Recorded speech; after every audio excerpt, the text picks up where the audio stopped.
Kapal direka bentuk untuk membawa berat dan isi padu muatan yang berbeza-beza di bawah had keselamatan bagi memastikan kapal selamat daripada tenggelam.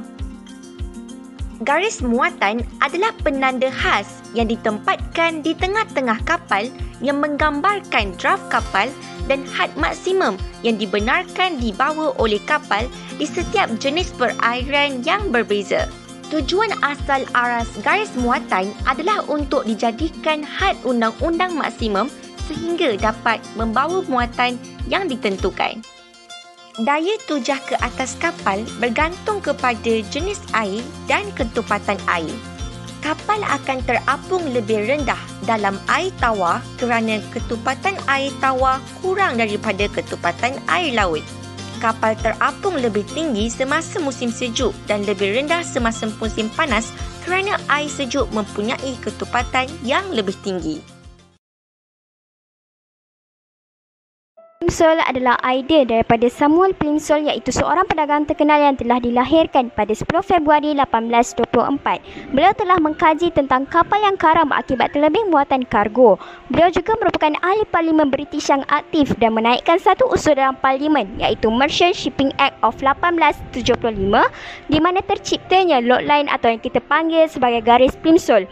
Tujuan lot line ini adalah untuk memastikan had maksimum yang boleh dibawa oleh kapal dan untuk memastikan isi padu air yang disisakan adalah sama dengan berat kapal untuk mengelakkan kapal karam.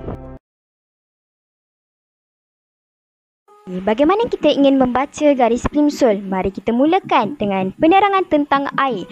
Air terdiri daripada banyak jenis dan setiap jenis mempunyai ketempatan yang berbeza. Sama ada air laut, air tawar dan air sejuk.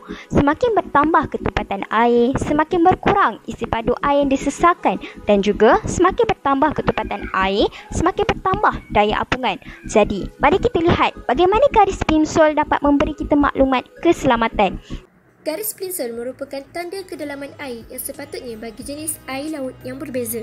Garis Plimsoll menunjukkan ukuran maksimum dan minimum aras air laut pada ketupatan air laut yang berbeza. Seterusnya, mari kita bincangkan lebih mendalam tentang garis Plimsoll. Kelihatan itu kita panggil sebagai lot line piece dan garis lurus yang merentasi itu kita panggil sebagai garis Plimsoll.